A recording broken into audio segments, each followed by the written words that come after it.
Hi, welcome to Narcolepsy Pumpkin. I'm Andy. If you haven't done already, why not click on subscribe and click on the bell.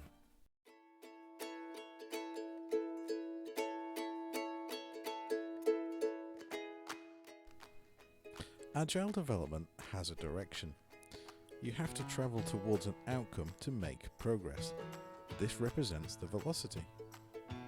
You can veer off that path in one of two ways, either by over-engineering, that is doing unnecessary work, or by having to re-engineer some aspect that was done wrong or was unneeded. This additional work takes you off to the side of your expected path, breaking the line of progression towards providing something valuable.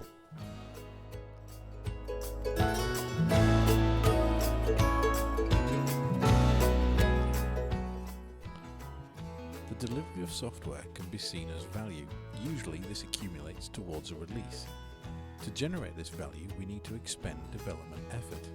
In an ideal scenario, the amount of effort to deliver value is minimized, resulting in timely progress towards our goal.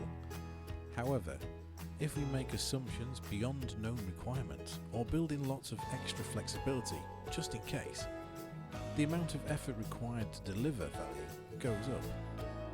This puts pressure on development and can stagnate creation of value while still expending a high level of effort. This in turn creates a compounding effect fueled by increases in defects, introduced by cutting corners as a direct result of delivery pressures, coupled with the effort required to undo any flawed or inappropriate over-engineering. The result is frustrated developers, project managers, and users.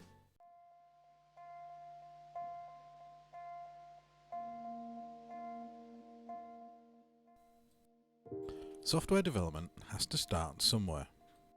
It usually starts with an idea. If you come from a project mindset, then requirements, design and planning being the first steps will not be alien. There is nothing wrong or agile in this approach, because you must have some idea of direction before you can set off. The problems come when development begins. It's all too easy when trying to adopt Agile to focus on the wrong things. If requirements are split into tasks with no thought of flexibility, then divides will follow technology domains such as UI, business logic, and persistence, databases for example. A focus on iteration activity without changing the holistic approach to how work is divided and completed.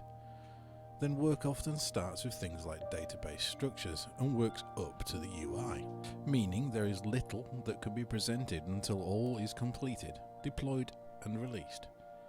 There is no fundamental difference in this approach and waterfall, because there is no expectation of feedback until way too late in the development, and almost no expectation of change to requirements at all. Therefore, any changes to requirements are met with angry developers who've already done all the database schemas.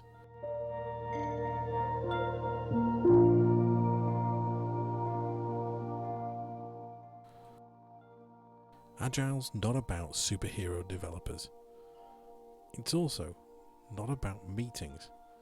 Meetings don't get development done. Agile's about tightening feedback loops, and that starts right at your desk. Getting feedback quickly on code you're writing through development tools and unit testing. Getting feedback through demonstrations of progress that has been made to peers and stakeholders. And then finally, getting feedback directly from the users, those that use the software in UAT, in live, or during training.